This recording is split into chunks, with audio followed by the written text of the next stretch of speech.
Hey everyone, welcome back to Real Management Talk with LJ and Jocelyn.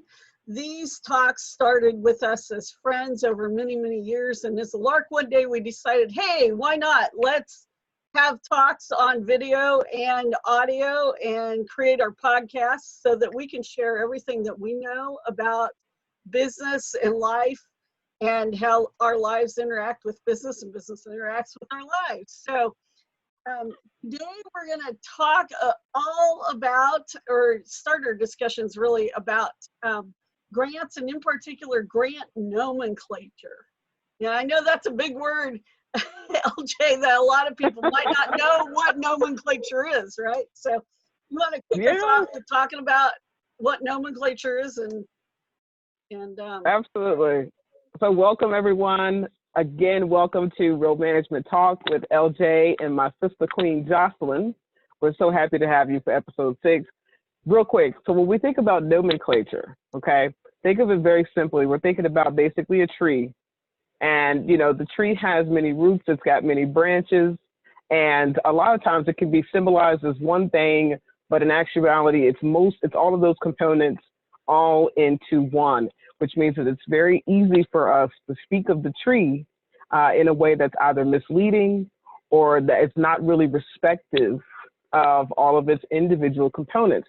And so that's why we want to talk to you today about what grants are. And when people talk about going out and, you know, seeking grants, why they have to be very clear on what exactly it is that they're looking for.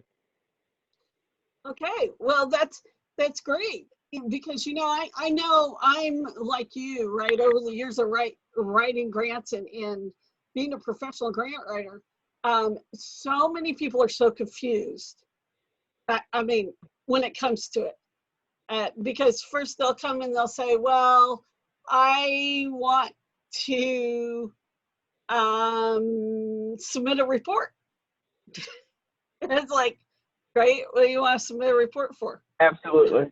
Which in our world translates to an LOI or some sort of support letter, right? The LOI meaning the letter of interest, and then or the support letter. And, you know, to Jocelyn's point, we see this a lot from a lot of individuals because, you know, many years ago, that's what you needed to do. And you would, you know, turn around possibly with, you know, $10,000, $20,000 just off of a single document.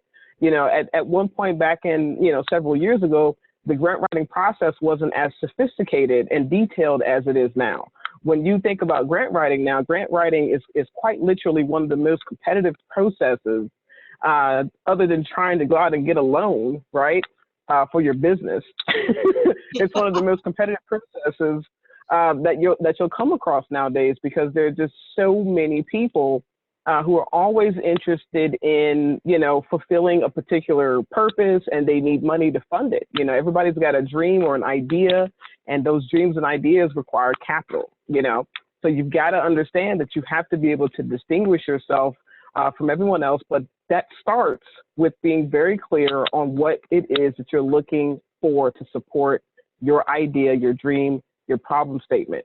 Sometimes it might be a grant that actually could help you out. Most of the time, it probably isn't. Exactly. Well, you know, you just used one piece, that problem statement, and sometimes people will also hear that as a case statement, right? And what people don't realize that goes into that is the other side, when we're like, make your case, state your problem, state how you're going to solve the problem. And you'll be like, you need data. And they'll say, well, we know that we saved 5 cats this week. And it's like, no, that's not what we're talking about. There's a lot of demographics. There's a lot of, you know, and then you have your budget, and does your budget tie back to the problem you say you're saving?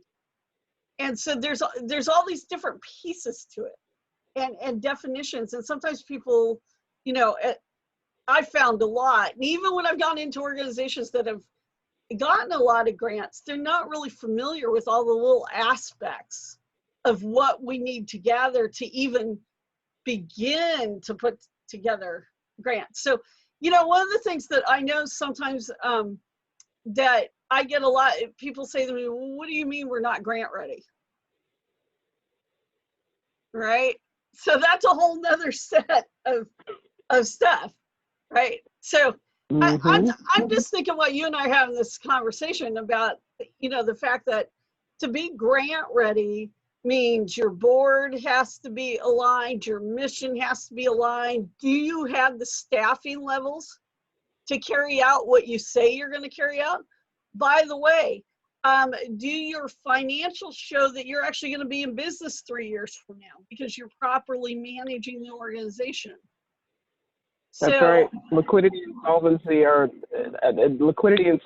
two things that people rarely ever pay attention to in the grant or really in the nonprofit sector. So I'm really happy that you brought those topics up, and I'm really excited about talking more about them in episodes 7 and 8 and 9 and 10 and furthermore. Right, exactly. So, I think we've given them kind of an overview of what nomenclature is, and I love your analogy that it's like a tree, because it really does have, in preparing any type of proposal, whether it's a grant proposal, it's a response for a contract. I like how you were saying, you're going to go get a loan for your business, right? Because sometimes those loan documents can be, you want to get your business small business certified? That's a whole nother, right? They all have their own special little nomenclature. And even the same word, like you could say budget, and budget can mean 6 different things, as you and I well know. But it is like a tree. It branches out. And once you get pieces in place and you've got that trunk, now you're able to the way I envision it, branch it out. So I think that, I think we've got the basis of our nomenclature now. I agree. And like you said, episodes 7 through whatever, as we talk about infinity, all the different aspects of grants, right? 7 through infinity. 7 through infinity. I'm kind of wondering if we have enough stuff to talk about on grants through infinity. We probably do, between like our 40 plus years of experience. Anyways, guys, we will catch you on the next episode, and we hope that you've enjoyed this one. Bye-bye. Toodles.